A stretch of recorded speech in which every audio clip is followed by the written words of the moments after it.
Hey, everybody, welcome back to another episode of the Pretty Focus Podcast. I'm back here with Tialyn. She is our resident business expert. She has her own business coaching business. She is the author of our business masterclass, the facilitator of our mastermind, and man, she does our grad success calls with our students. You have just done a lot for Pretty Focus over the years, and we just really appreciate you, Tia. Love all the grads. I feel spoiled working with all the grads.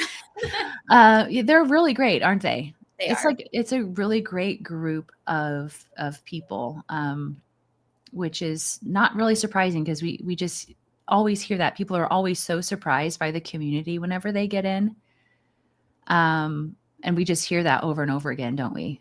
Yeah, we do. We really have the best grads. Yeah. So today we're talking about something that I think every business owner wants to know, but especially in the photography realm, and especially being in such a niche part of food photography, and that's pricing. Like, how should you price yourself? How do you determine your price? How do you go about negotiating your price? How can you negotiate your price? Like, what we're just gonna dive in and just have a really candid conversation about this, on pricing, because like I said, it's a struggle that people have. So Tia, why don't you start with telling us, like, how do you determine pricing in this niche of photography? Yeah. So the first thing when you're determining pricing, you want to know what you need as a business owner. And that is the starting point. It's not focusing on anybody else, but what you need as a business owner and what you feel your value is worth. So that is your starting point. Oof. Yeah, that's your starting What I feel my value is worth? What? value's worth. That is your starting point. And then you want to do a little bit of market research. And so Pretty Focus, so good at providing what grads are charging from the survey that we do every year. And so that it just lays it out for you right there. There's your market research. You can go and you can look, and what market research shows you is what people are saying they are charging and clients are willing to pay. Mm-hmm. And so that kind of shows you the range of the value of the service that you're offering. And so that's step two. Okay. So you know what you need. You're seeing, you know what you feel like your value is, and you're seeing, does that number actually live within what the market's willing to pay? Another thing I want to encourage you to do is keep in mind on where you're living. There's a difference between minimum wage and livable wage. And so I know a lot of people, and the reason I bring this up is because I know sometimes we'll see people who have a really great, beautiful photo, and they're like, how can they charge that low, right? But where they're living, the livable wage is probably a lot more affordable for them. And so when you look at like the percentage of like their ability to live and enjoy life and go and do things, it's probably apples to apples. So example, say I'm in Oklahoma. I'm not. I used to be, right? Livable wage was really low in Oklahoma. Mm-hmm. So the cost of living compared to out here in Arizona or California or New York is completely different, right? So different. Don't get me started. So different. Like I think my mom was down. I think she told me it's like gas was like $1.50 cheaper. Stop it. Yes, I know. And so where you live matters. So I know it's easy to kind of hop in and judge when somebody has lower prices, but keep in mind livable wage matters where you're at. So if you're in California, you may need to charge a little bit more to be able to compensate with, again, back to number one, what are your needs as a business owner? And so those are the three things that I look at when it comes to pricing. And so what are my needs as a business owner? What does the market allow? So I don't have unrealistic expectations, right? Yeah. And then three is, what is the actual livable wage as well when I'm comparing on what my pricing is going to be. Okay. And so I will say too, we do our annual grad survey. We also do an annual blogger survey, and we ask, like this year, at the time of the recording, we haven't released the results yet, but hopefully by the time it's released, we'll get those results out. So it's also seeing like what bloggers are willing to pay versus what grads are charging. So we we're just saying like, this might be what they're charging, but one thing that you don't know, and this is why like surveys are great, but you also have to, you can't discount like your own experiences and everything, right? So you have to take, I think, any survey result with a grain of salt and compare it to your, again, your own experiences in your own business. And that's why it's really important to know your own analytics and everything. But all that to say is they might be charging that. That might be their rate, but that doesn't mean they're booking at it. Correct. They're booking that rate, you Yeah. know? So that's something to keep in mind too. Yep. And so a lot of business owners will test prices Mhm. to see, you know, where they're at for their work, their quality of work, and where they live too. So can you test prices? I don't think that's a question that I planned, but since I Yeah. brought it up, can you test prices? How do you test prices in this niche? You can and you should. And so 100%. That's, I feel, how we got to where we're at in the industry now is Mhm. because grads tested pricing. Yeah. So 100% you should test pricing. And two, it comes down to knowing your ideal audience as well. Example, somebody who is a very established blogger and is generating a lot more revenue on their blog is going to have a different price range than a blogger who's just starting to outsource, right? Mhm. Yeah. And so really understanding your ideal audience. But what I recommend is you can set your price point, and then say you're booking up or you're selling, consistently.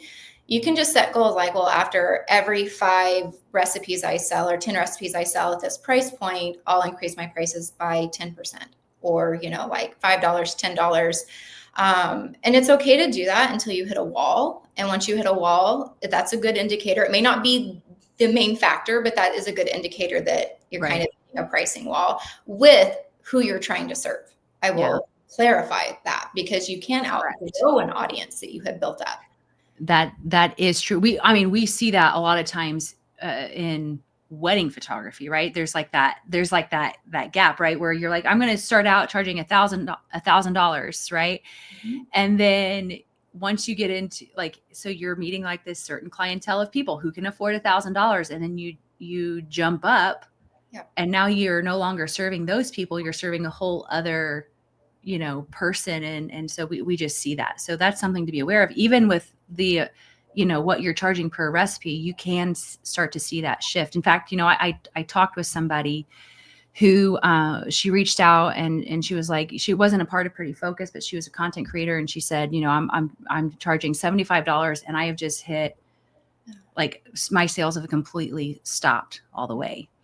And I think, she was, her clients were more than likely, I don't know for sure, but affected by the Google updates. And I was like, you know what, if you improved your photography Yep. and you raised your price, you would probably be able to hit a whole other level of blogger who was, affected by the updates, but is still able to hire photography. Right. And so that just, it just really matters. You different pricing, you're going to hit different people. And so when you do raise your price, you have to understand that now you may have hit a whole different clientele, and it might slow down a little bit because of that.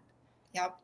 It is. And especially like if you have a shop and you've built up a newsletter that's in one price range, now you're starting all back over, attracting the right audience. Or it might even be styles of recipes, or there's just all different factors when it comes into it. And so just really listening to what your audience is telling you when it Yeah. comes to like ghosting you. And that doesn't, and so, and I do want to preface as well, because just because somebody ghosts you or stops purchasing from you, it doesn't mean that you're overpriced. Like, Mhm. Mhm. so like that's not always an indicator, but it is something that you should consider. And so, Mhm. because they just might not be a right fit. Yeah. So Or life, life, yeah, or or there just, be shifts and changes in their budget changes. Like you just never know. yeah. Yeah. So,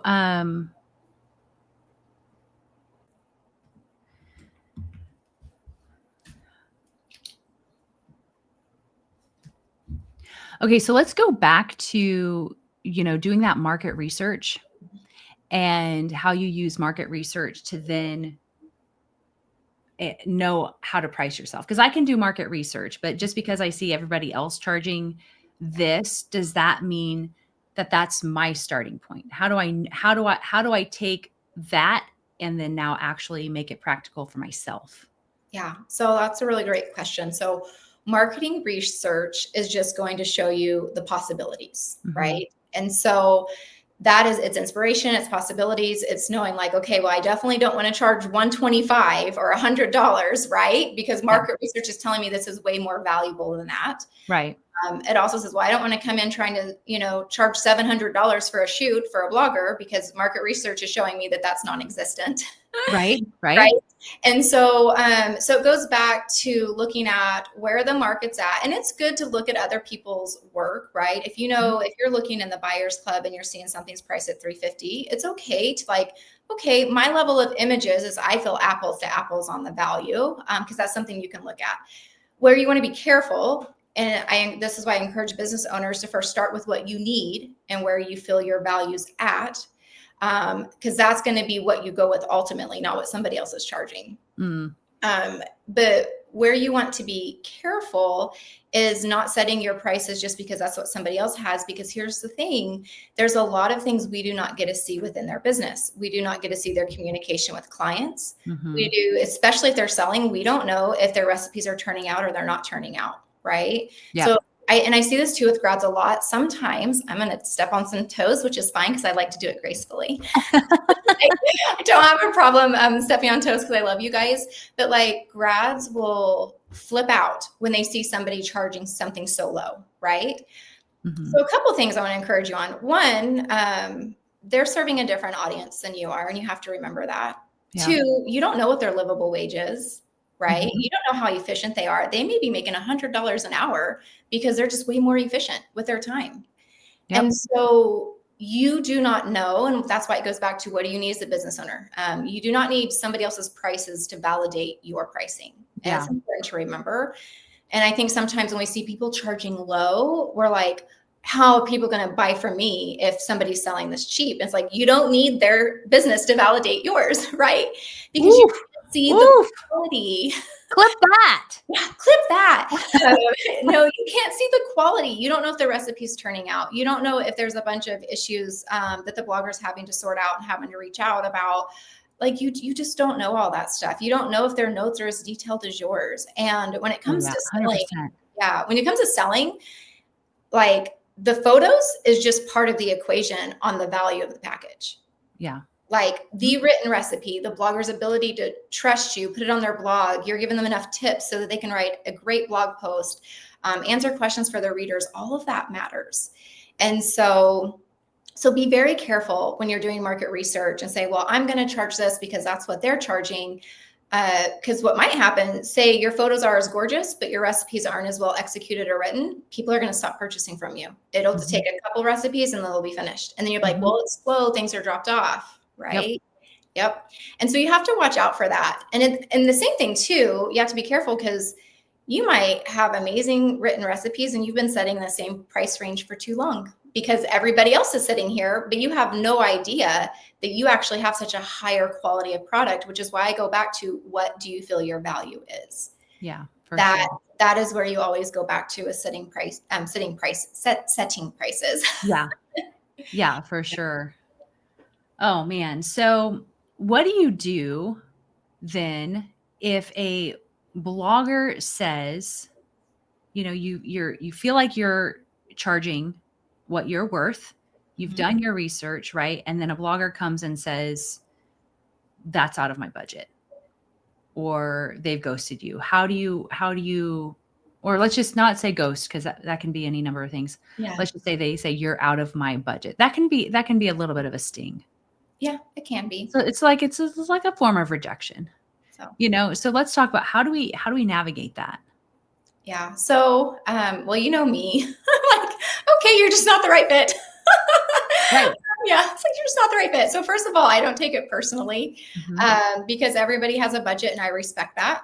And maybe one day you'll be able to serve them. And so it can go two ways. You can accept it and move on and look at it as a positive way, or you can negotiate. And if you're really wanting to work with them. And so there's just two different ways you can go.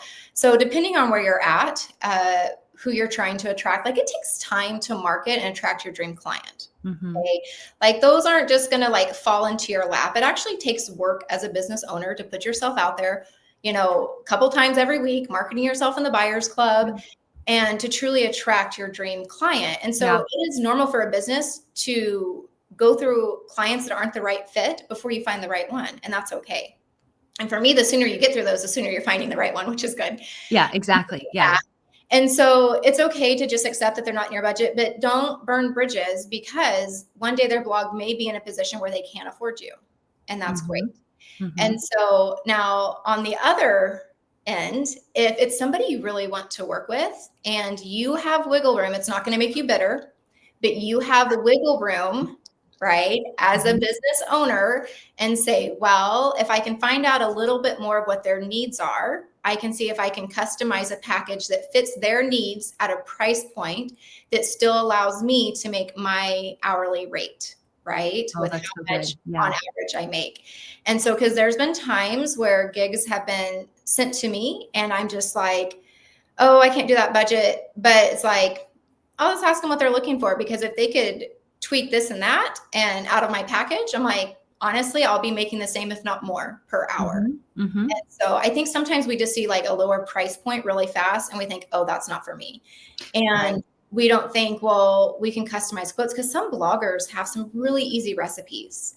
Yeah. And it's really no prep time, no process time. And so when we look at how much a session's really taking us, and it's not like, one size fits all, that's where we really have power to not only serve our client well, but to just be really smart business owners with profitability. I think that's a really great, kind of a great pivot to this. Gosh, we can talk about this from all different angles. But I had somebody ask me like, okay, I have a recipe that's easy to make and the ingredients are cheap. Do they still keep that $350 exclusive rate? It didn't take them as much time. It was easy and the ingredients didn't cost that much. And I said, of course, I want people to make their own decisions with pricing. If anybody comes to me, I'm going to ask you questions, but that's your decision to make for your business. But I just said, I think that you're on the right track with your thinking. And I think that a client would appreciate the fact that you adjusted your price because it was an easier recipe and because the ingredients didn't cost that much. That's all I said. Like, I think your client would appreciate that. You could probably build some big fans because of having integrity with that. And I'm sure I just stepped on some toes saying that, right? Anyway, but what are your thoughts, Tia? Yeah. So it can go two ways. And again, it goes back to the business owner and just your perspective. And so, and how we view the product. So when we view the product, we can say, I am building a product based on my hourly rate. I'm building a product based on like cost of doing business, right? And so if that's your strategy, and it's all going to be across board, I'll circle back around to that. But if that's your strategy, then you're looking at, this took me less time to develop, less time or less ingredients to make. So yes, it should be cheaper. If that's your strategy. If you have the strategy of, I know that this package I am selling is bringing X amount of value to a blogger, and you're focusing on creating value versus so much how much you're making per hour, I would say that's different. Because if it's a recipe that can go viral, if it's a recipe that can make a blogger a whole lot of money, that recipe is worth then the price tag that is on it. But we won't ever, as photographers, know. We won't ever know. We won't know that. So that's the thing too. So if you're doing pricing off of value, well, then you have to really consider, what is the ability for them to rank for it, the competition, and then your pricing needs to be set with that. So you can't cross lines. Does that make sense? Like if you're thinking, well, the rate of return they're going to get, then you need to set your pricing based on the rate of return that they could get with your recipe. So if you're trying to do one that's like a higher competition, it may not do as well for a client. Does that make sense? And for so, sure. So your pricing, are you pricing it lower? So, oh, I love that. Yeah. So there's really two different strategies, what you're making hourly or, that value, but you have to understand you have to make adjustments, I think, based off of keywords and the difficulty level. And Tia, on the other side of things, this is what we hear a lot of is, well, this recipe is going to take me more time and the ingredients were more expensive, so I should charge more. But very rarely do we hear, there's not enough, like the cost of ingredients wasn't very much. It doesn't take me a lot of time. I should lower my price. Yeah. Do you know? So whatever your business model is, whatever you decide to do, you need to do it consistently. If Yes. you are basing it off of the time and ingredients, then that goes for, if it takes more ingredients and more time, then you increase. If it takes less, then you decrease. And Yep. then also being aware and in tune with what you're doing for rankability. I think that's a word. I don't know. It is now. But you need to make those price adjustments based off of that. So it's like, pick a strategy and stick to it consistently. Yeah. That consistency is going to help really build trust with people, so they know what to expect from you. Yeah. Yeah. 100%. Well, and two, as somebody who's selling as well, you can go back and look at past recipes you've sold, see if they're Mhm. even ranking in Google. Mhm. Like if you're turning out recipes, and we know there's a lot more that goes into ranking with Google. It's not the 100%. photos, the Yeah. SEO. I am not discrediting bloggers on that at Oh all. yeah, they work so hard. Because honestly, you could have two people have the same recipe, one rank for it on Google and one not, by factors that have nothing to do with us as a photographer, out Mhm. of all fairness. And so Yep. I just Preach. think it's, yeah, I just think it's just really important too. Like, so if you are selling a lot of recipes, they're ranking on Google, they're doing really well, the comments are really great. I think that's a good indicator too of your value. So I just wanted to mention that as well. Mhm. Like, you Oh think yeah. Yes. like how you're like, I just actually was looking at a recipe of mine yesterday that I sold back in 2020. Okay.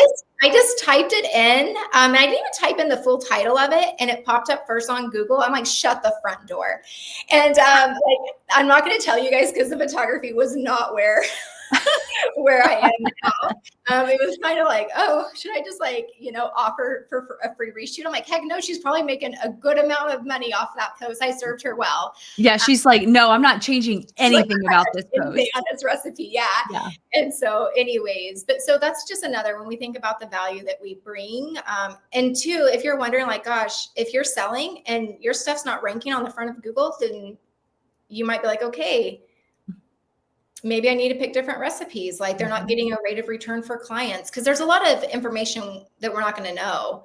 But you can see how things are trending on social, Pinterest, likes. You can see how their audience is liking your recipes. You can see the comments, all that kind of stuff on a blog as well. Yeah. Yeah. So, You should be going to see how your stuff is doing. I love that. wild. I think a lot of, because we always hear some grads do that, because we'll get screenshots in the grad group every once in a while, and it's always so cool to see your work out there on like Yeah. the first page of Google and stuff, and it just is so, it just feels so good. Yeah. So good. It's Feels like, so good. Oh gosh, I love that. I mean, there really is a lot to pricing, and so I really like how you talked about the two different strategies, because I think that's really important. Um, to just know, and that's really whenever you're doing exclusives and you're doing the recipe, but recreations is just a little bit different. So maybe let's talk about recreations and how you price yourself there. yeah. So again, starting with what we need, where we feel our value is, looking at what the market's doing, knowing who we're targeting. Yeah. And so I'm going to be honest, like if you're targeting like new bloggers, well, you're not going to be able to do the height of the price range, right? Like Mhm. at the max and that kind of Mhm. stuff. But also too, bloggers, you have to understand like the pay scale. We've talked about this before in one of the boot camps, but like you have like the average where the bulk of bloggers are. You have like the newbies starting out, you have the bulk of where they are, and then you have Yep. some like high ends making a lot of money who can afford It's a, to pay higher on it's a, recreations. It's it's a all over. beautiful bell curve. Yeah, it's a beautiful bell curve. So just being like aware of that's Mhm. important.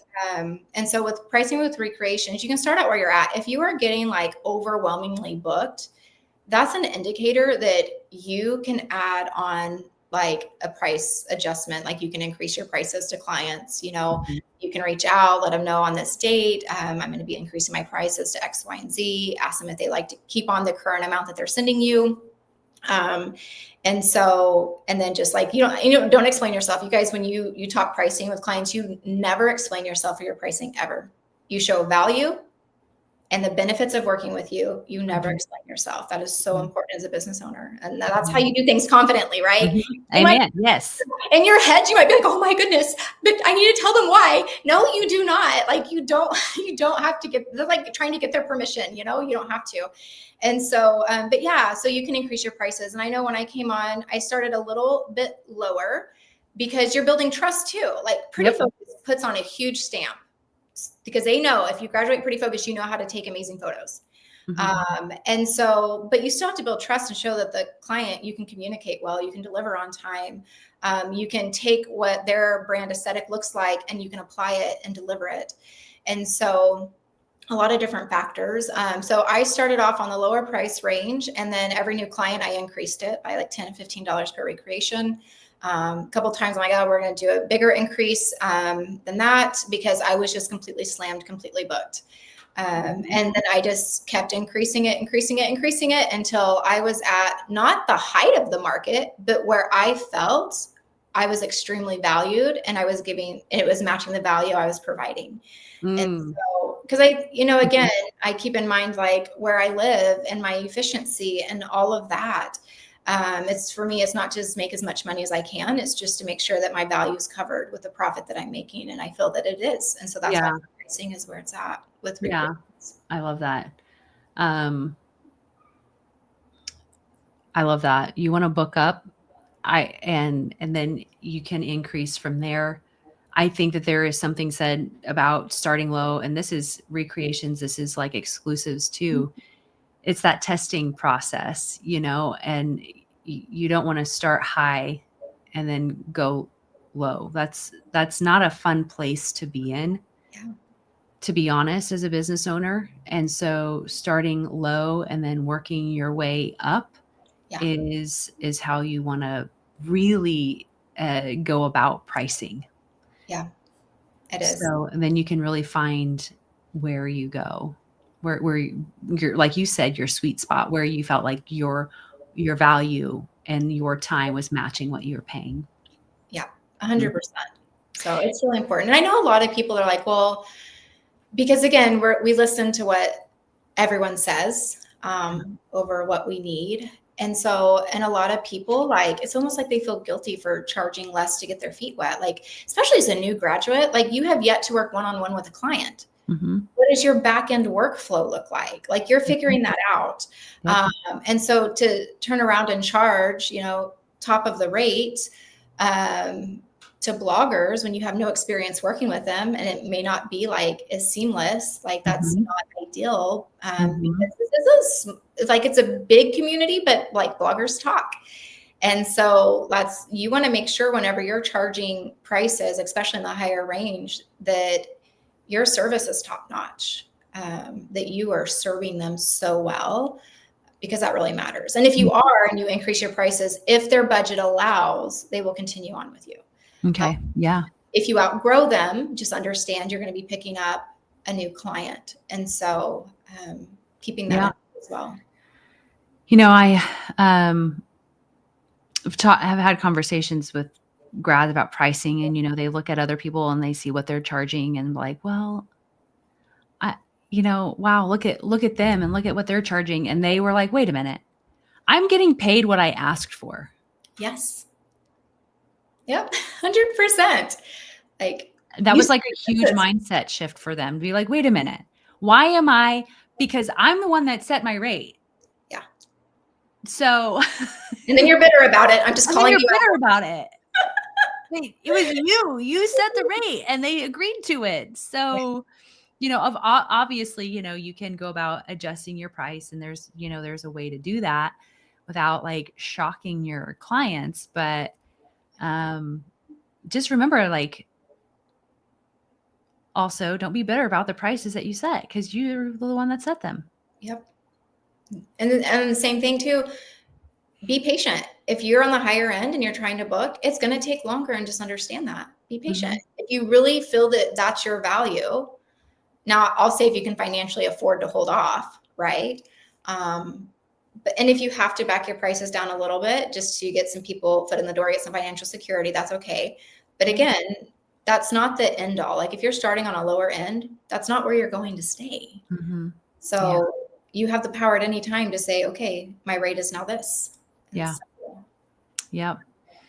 I did Yeah. want to mention too, Melody, like, because we're talking about pricing and we talked about like hourly and value and that kind of stuff. Too, when you're thinking about your ideal audience, there's going to be some bloggers where they know a number. They're like, I'm not going to spend more than this because they're very logical, they're very analytical, they're profitable. You can be profitable not like that. I just want to clarify, but they have a number and they know it's a non-negotiable. They won't budge on it. So they're the ones probably, if you send your pricing, it doesn't fit, they're gone. They're not even messaging you back. That's fine. But you also have bloggers too who value time, and they know how long it takes them to make a recipe, and they know if they have those hours freed up, they can make so much more money for their business. Yeah. And those are the bloggers I actually enjoy working with, that value their time because they are willing to pay, within what feels reasonable to get their time back. They're buying their time back by hiring you. Yep. So every client's different. So I think it's just, and every client has a different mindset with what they're willing to pay, just like businesses have different mindsets on what they want to charge. Yeah. And so it's just kind of good to know that too, because I feel like there's a little bit more wiggle room when it comes to their wanting to free up their time. And it's worth it for them to not have to do that part of their business so they can grow it in other ways. You keep saying finding the right people, finding the people that know your worth, finding the people who value time, finding your ideal client. How do you find these people who are willing to pay you what you're worth?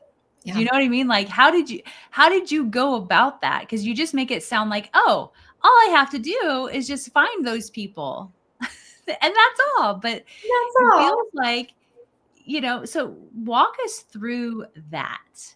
Yeah. How do you find those people?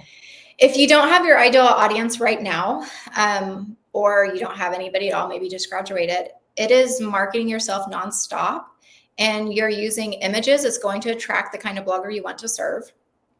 And it is just anything from like communication, your email communication, the level of professionalism, what you want and you set the expectations for clients as well, right? I hear a lot of grads, they're like, oh, I'm still waiting for clients to send me stuff. I'm like, why? You're a business owner. You dictate when things are given to you as a business owner. And what your turnaround time is. They either agree to it or they don't, but there's no stressing out because you need to get their images to them and they still haven't gotten you your month's workload, right? Like, and you have 2 weeks. I'm like, that's not fair for you. So you set the expectations. So sometimes it's kind of shaping clients based on your expectation to be your dream client, right? That doesn't always just like fall into your lap. But knowing what your dream client is, like, what do you want communication to look like so you can spot it? Like, what kind of recipes? So when they do reach out, you're not saying yes to somebody you don't think would be ideal to work with. And so there's certain food industries, I could photograph those kind of recipes. I do a great job. It's not going to be ideal for me in the long run. And so I will pass on them to be patient, to wait for somebody else who is a better fit. And I know that's really hard for us too, because a lot of times we'll just take what we can get. And if that's where you're financially, I'm going to encourage you to do that. Nothing wrong with that. Nothing wrong with that. There's nothing wrong with bringing somebody on for experience or anything like that. And working with them, because I learned a lot from working with clients who weren't a perfect fit for me. And so, but it's about just marketing yourself consistently until you have them. And that's what a lot of people, they don't want to do. In every industry, it's like, we just want to do the skill that we're good at, and we don't want to have to work to have our dream business. And I'm like you have to work. And so you have to put yourself out there. You have to market yourself. You're going to be sick of the photographs, like, by the time you're done marketing yourself, right? Finding the right person, but it's worth it, because once they come along, then you're good. Like, I've had my dream client for 5 years now. Like, so was it worth all the marketing? Yes. Would I do it again in a heartbeat? Yes. Define marketing, because marketing within Pretty Focused is different than outside, because in the Buyers Club, you're half a big majority of the work is done for you. It is. Yeah. So for anybody who's not familiar with Pretty Focused, or just a business in general, usually as a new business, when you market yourself, you have to first build the audience to be able to market to. Because if you don't have anybody to market to, you're not marketing. And I think anybody who has a social media and to actually grow it organically, right? And not only organically, but attracting the right people, it takes years to have the kind of level of audience that Pretty Focus has. So Pretty Focus has spent 8 years growing its buyers club. Is that right, Melody, around and through there? 2017, yeah. So yeah. I'm not going to lie. I wish there was a buyers club for every industry. Be so great. It would be so great because it's like, Melody, you just saved everybody 8 years. And so now what you do when you market yourself is you go in and you just post photos of your work and you tell them that you're available. And so now we know the algorithm, it's not always our friend. And so because the algorithm's not our friend, well, you post every other day or so. Like that's it. It's the easiest thing. It is, you guys do so many posts. It is the easiest thing to go in, put a picture up, use a little format, but for some reason people don't want to do it. And it usually comes to an emotional attachment, right? Like, well, one post didn't get seen, so people must not be hiring. And it's or they're afraid they're doing too much. Doing too much. Yeah. Like people are going to think differently of me because I'm posting. They're going to think I'm not getting work, or they're going to think this recipe's not selling. So it must be a bad sell. Like it's not a good recipe. And I'm just going to tell you, you need to stop catastrophizing because that's an issue. Stop that right now. We're generalizing and labeling. Those are all cognitive distortions that are not helpful for a business owner who is looking to be successful with pricing. Yeah. So, because you'll go in and you'll mark your stuff down, right? Yeah. And it's like, that's one of the worst things you can actually do sometimes. And so, so marketing is just putting out work. Like I'm going to post a photo of the kind of work I want to do. And eventually a blogger in that buyers club is going to say, I love that. That's what I want. I'm going to reach out to see if she's in my budget. And if so, I'm going to hire her or him, Yep. So. Yeah, absolutely.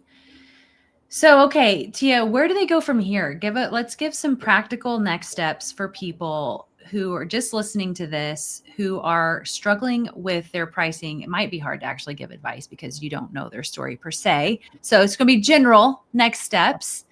So how do we go from here if we're struggling with our pricing and we're not knowing where to go? What's their first step that they should do? Yeah. So first step is just know that pricing is not like a red button. Okay. And so what I have found is people want us to tell them exactly what they should charge. And what they're saying is they don't want the responsibility of making a decision that could possibly cost them money or make them look overpriced. Yeah. And that's what they're trying to avoid emotionally. Like they don't know. And that's why they don't want to test, they're scared to test sometimes, and not always, but so have your starting point and let that tell you right there. Like, so just whatever your number is, whether you're the low end, the middle, the high end, it's where are you at right now? Are you booking? Are you not? Are you selling? Are you not? Mm-hmm. So let's talk about booking for recreations first.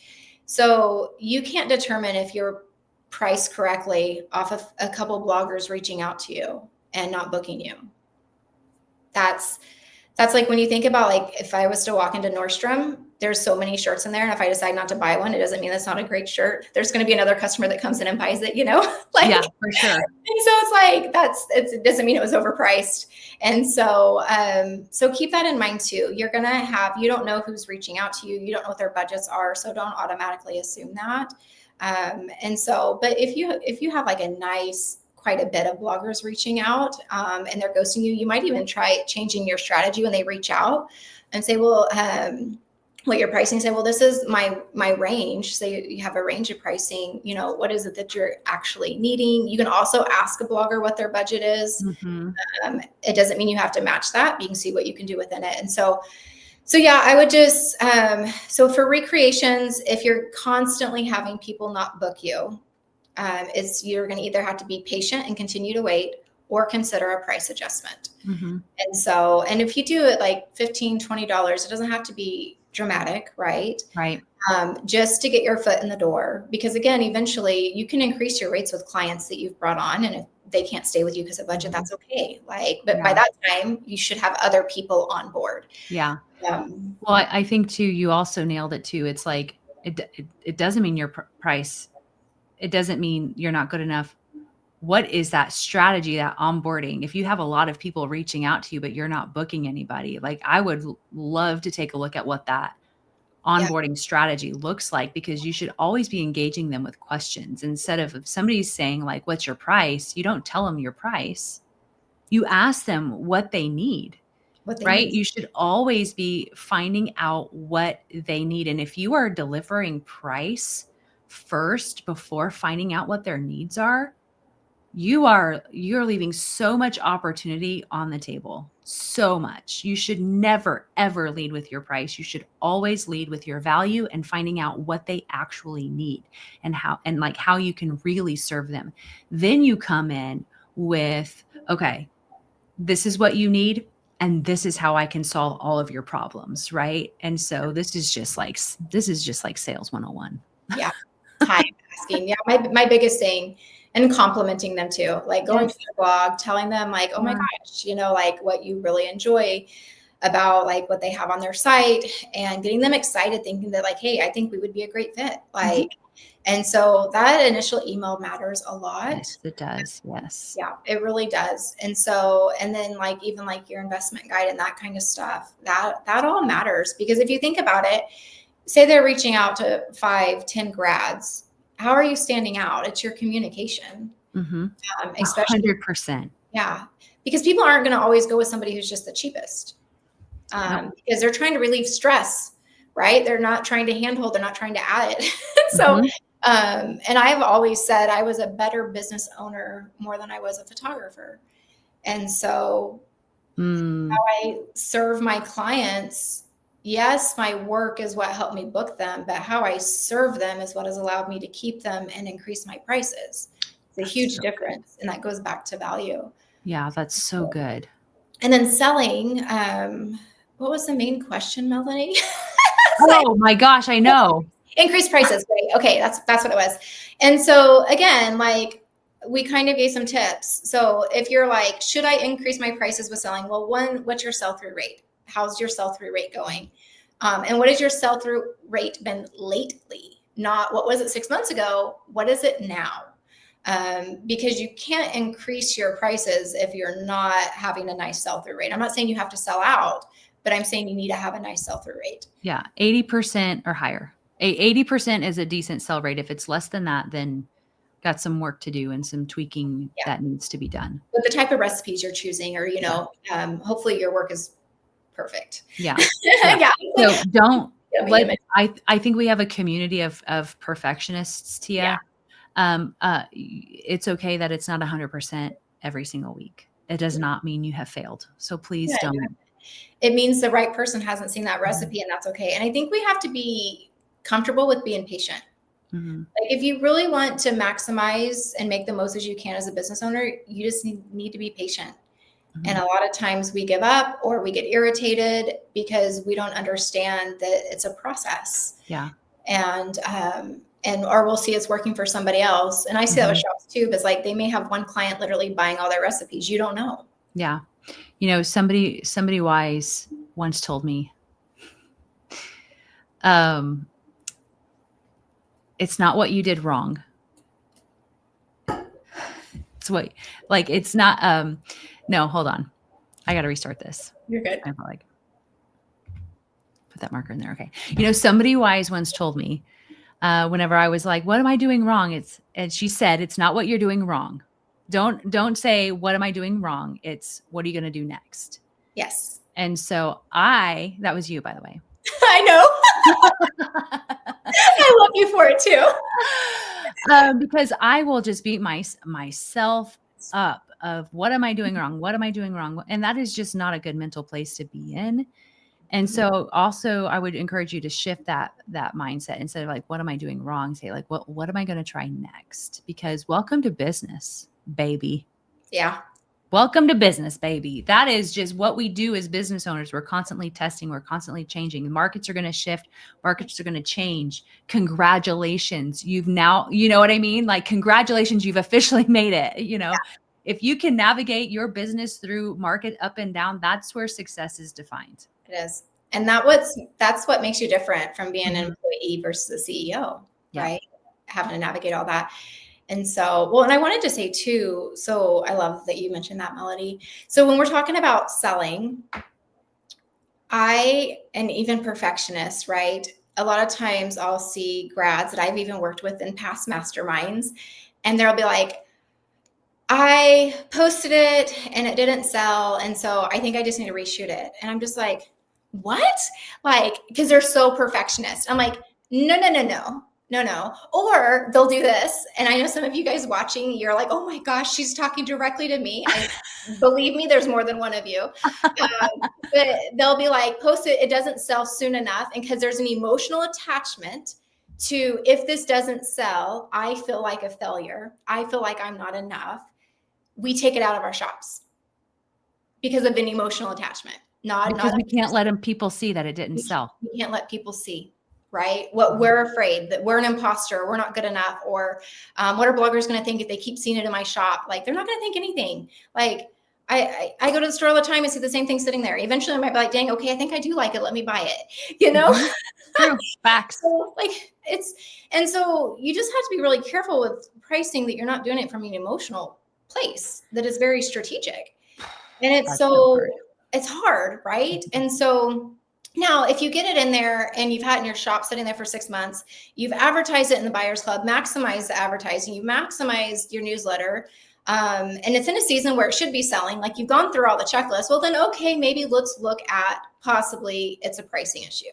Like if I know the visuals look good, all those things, again, understanding your ideal audience, because you can have a phenomenal recipe and say you're sending out to your newsletter. If it doesn't match the bloggers in your newsletter, it doesn't matter how amazing it is. It's not going to sell. And so really just challenging everyone on their mindset of who's my ideal audience? What are their needs? How do I serve it? Is going to be huge with pricing. And then 2, I'm going to just help you guys out because, and if you're in this position where you've discounted after discounting because things weren't selling, you can climb back out of that hole. But bloggers do know who discounts and they will wait, hoping somebody else will discount it. And then they'll snatch it. Like I've even seen bloggers, oh, I'm so glad I was waiting, hoping you would discount this. Make them wait because you're not going to discount it. Let somebody else who values it for what you have it priced at purchase it. And I know like one of our mastermind grads, she stopped discounting her work. And it was like one of the best things she's ever done. She's like, I've made so much money just by being patient. Wow. Yep. What is impatience costing you? Yeah, a lot. I know. I've seen some of you, but I love you guys. I love you guys so much. Impatience is expensive. It is. You're giving up a lot. You're giving up a lot by that. I love that. Now, that's not to say, we've got, that's not to say that during the holidays and stuff that you can't come up with a sale. You should have like a promotional calendar throughout the year and kind of be planning that, right? Right? Yeah. Okay. So yes, you need to have a reason for it. Do not have a sell because everybody else is doing it. Again, it goes back, what are your needs as a business owner? Because there are some brands who never have sells and that's okay. They are not looking to maximize. So if you're going to do a sell, I always encourage you to do it to attract new clients. That would be a reason to have a discount, is to attract new clients, especially promoting like your newsletter, that kind of thing is a great strategy. But also if you're going to have a sell, a lot of people like, well, let me try and push stuff out of my shop. But I'm like, why? It's a digital product. It's not taking up room. It's a digital product. You're tired of looking at it, let's be honest, and you don't think it's going to sell. That's probably where we're at with it. So I love you, but let's just be honest, right? Yeah. If you want to discount it to get out of the shop just because for the life of you can't look at it anymore, okay, that's fine. But you could look at creating recipes that are a lot easier to make for those sells. So even with the discounted price, you're still making the same amount of profit and attracting new clients. And so be very strategic. Don't just like, well, let me throw 15% up or 20%, or if you're throwing numbers out there and you don't know why, you're playing a guessing game and that's not ideal. For recreations, there's been times where you can treat them with like additional photos. right? That doesn't take you Mhm. much time. Mhm. If you're wanting to treat your client, you can do like a first time discount working with you. So like, hey, they reach out, you think they'd be a great fit. You know, you're probably a little bit out of their budget, but if they would just work with you, they would love you and they would know you're worth it. I've done that in video. I can let them know like, hey, this is actually what I charge, but you know what? These first couple shoots, let's do it at this price. Yep. See how everything works out. And this is me being on a higher end at this point, just so you know. And then we'll go from there. Yeah. And then by that time, they're like, oh my gosh, I love you. Yes. The trust it's built, your Trust expertise, like factor. in working with anybody else, right? Yes. So for you can do that as well. But with clients with recreations, I don't typically do like a Black Friday special. I just like to spoil them throughout the year all the time. And Yeah. so, and it's You just you truly, have such a different opportunity whenever you're doing recreations to yeah, serve your clients. for Like, sure. um, uh, talk about it on Melissa Wilbur's podcast, but she's like, she had to do this gravy and she was like, I'm going to do a KFC bowl. And she went out of her way to do a KFC bowl to photograph this gravy on, right? That's like for somebody doing recreations or how you can go above and beyond, for your clients all throughout the year. You don't need to do that on every single session because, wow, that would be a lot that'd be a lot. But there's different things that you can do for your clients all year long to help continue to build that relationship with them. So, Yeah, for sure. And two, if you're somebody who you do not want to discount your prices at all, there's nothing wrong if you have a couple top sellers in your shop for you to email them and say, hey, if you're okay sharing your address with me, I would just love to send you something because I really appreciate you as a mhm. returning client. Yeah. You can do that too. So you can do it in multiple ways because sometimes a discount, it's like, oh, yeah, that's nice. Thanks. And then it's forgotten. So Mhm. depending on what your strategy and purpose is, right? Yeah. Going to depend on, is it a discount to attract somebody new or is it to show somebody appreciation who's been on for a really long time, and what does that look like? So it goes back to strategy and purpose, the point behind it. Love that. Yeah. Tia, I think we could probably do a part 2 of this because pricing, there's literally just so much that goes into it. So if you guys want a part 2, let me know down in the comments. And I want to know what your biggest takeaway from this episode was. I know we talked about a lot of things, but let us know. Send us mail. I don't know if you can comment like on Apple Podcasts or anything. You probably can't, but you can send us fan mail. You can comment on YouTube. Just let us know. We love to hear from you. So if you learned something, send it in. Yeah. But you guys, I hope that this was an incredible podcast episode for you. I can't wait to see you back here for the next episode of the Pretty Focus podcast.